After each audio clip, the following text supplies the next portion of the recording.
Uno, reconocer a los pueblos y comunidades indígenas y a los pueblos afromexicanos como sujetos de derecho público, atendiéndolos de manera preferente por ser los habitantes más antiguos y, sin embargo, los más olvidados de México.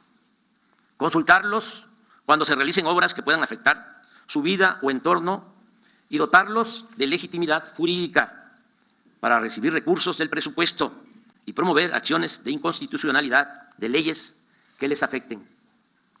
Dos, reafirmar el derecho a la pensión de adultos mayores a partir de los 65 años y aumentar el monto año con año. Y lo mismo para personas con discapacidad, quienes recibirán una pensión de carácter universal. Tres, otorgar becas a estudiantes de familias pobres en todos los niveles de escolaridad. Cuatro, garantizar atención médica integral de manera gratuita a todos los mexicanos. Cinco, que los trabajadores y sus familias puedan ser dueños de sus viviendas. Seis, prohibir el maltrato a los animales. Siete, proscribir en el territorio nacional la extracción de hidrocarburos mediante el fracking. No otorgar concesiones para la actividad minera a cielo abierto. 8. Hacer respetar las zonas con escasez de agua y solo autorizar en ellas concesiones para uso doméstico. 9. Prohibir el comercio de vapeadores y de drogas químicas como el fentanilo.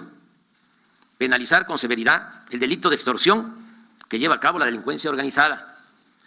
Y hacer lo mismo con el delito fiscal ejercido por la delincuencia de cuello blanco mediante el uso de las llamadas factureras.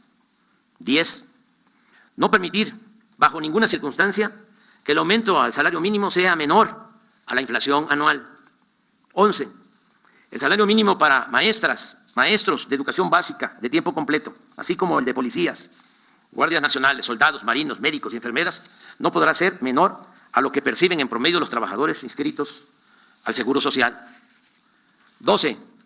Se propone revertir las reformas de pensiones, tanto la aprobada durante el gobierno de Ernesto Zedillo en 1997 como la impuesta en el 2007 por Felipe Calderón, porque afectan injustamente a trabajadores del Seguro Social y del ISSSTE, pues les impiden jubilarse con el 100% de su salario.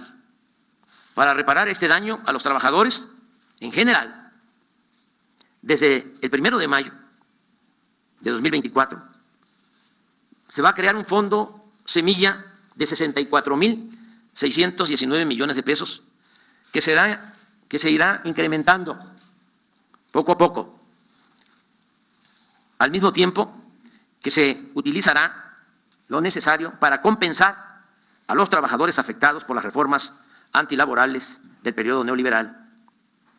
13. Garantizar a los mexicanos el derecho a la educación y al trabajo. Y en el caso de los jóvenes, cuando no estén estudiando ni tengan oportunidad de conseguir un empleo, el Estado debe contratarlos y pagarles el equivalente a un salario mínimo durante un año, mientras se forman o capacitan en tiendas, talleres, empresas o cualquier actividad productiva del campo o la ciudad, tal como opera actualmente el programa Jóvenes Construyendo el Futuro. 14. Todos los campesinos que quieran cultivar sus tierras, sembrando árboles, frutales y maderables, contarán con un jornal seguro, justo y permanente, como sucede con el programa Sembrando Vida. Los campesinos y pescadores seguirán recibiendo el apoyo directo del programa Producción para el Bienestar. Se mantendrán precios de garantía para la compraventa de alimentos básicos y se continuará entregando fertilizante gratuito a todos los pequeños productores del país para cumplir con un acto básico de justicia, que coman los que nos dan de comer. 15. Se utilizarán para trenes de pasajeros los 18,000 kilómetros de vías férreas concesionados durante el gobierno de Ernesto Zedillo y actualmente destinados únicamente al transporte de carga. Asimismo, el Estado estará obligado a garantizar el derecho del pueblo a los servicios de Internet, ya sea con una empresa pública o a través de concesiones a compañías particulares.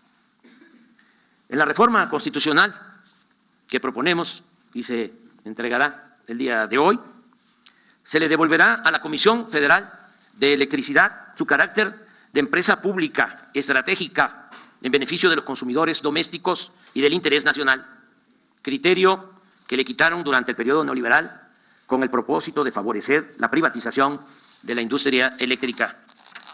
16. La nueva iniciativa de reforma electoral que presentaremos al Congreso desde el día de hoy, repito, contempla la reducción de los gastos destinados a campañas y a partidos políticos, la disminución del número de regidores en gobiernos municipales, el que se evite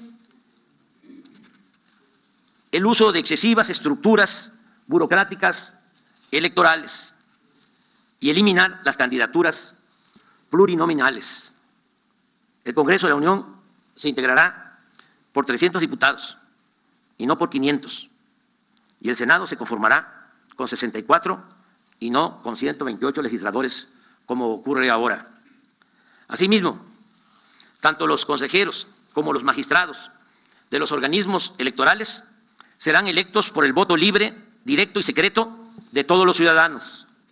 Se fortalecerá la democracia participativa con la reducción del 40 al 30% de participantes en consultas populares para hacerlas válidas, efectivas y vinculatorias.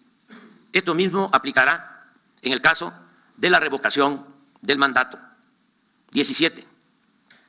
De igual forma, jueces, magistrados y ministros del Poder Judicial, en vez de ser propuestos por el Poder Ejecutivo y nombrados por diputados y senadores en los congresos, serán electos de manera directa por el pueblo, porque solo el pueblo puede salvar al pueblo. 18. Para evitar que la Guardia Nacional se corrompa, como sucedió con la antigua Policía Federal, por la falta de doctrina, profesionalismo y lealtad al pueblo, se propone que esta institución, creada para cumplir tareas importantes de seguridad pública, forme parte de la Secretaría de la Defensa Nacional con estricto respeto a los derechos humanos. 19.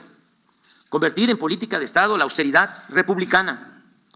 Se volverá a redactar con mayor claridad y contundencia en el artículo 127 de la Constitución el principio de que ningún servidor público de los tres poderes pueda ganar más que lo que perciba legalmente el presidente de la República.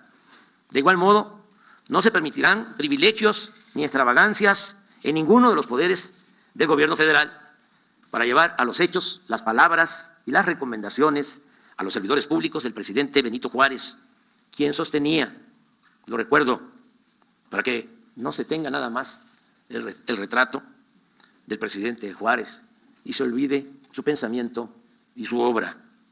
Decía, no se puede gobernar a base de impulsos de una voluntad caprichosa, sino con sujeción a las leyes. No se pueden improvisar fortunas ni entregarse al ocio y a la disipación, sino consagrarse asiduamente al trabajo, disponiéndose a vivir en la honrada medianía que proporciona la retribución que la ley les señala. 20.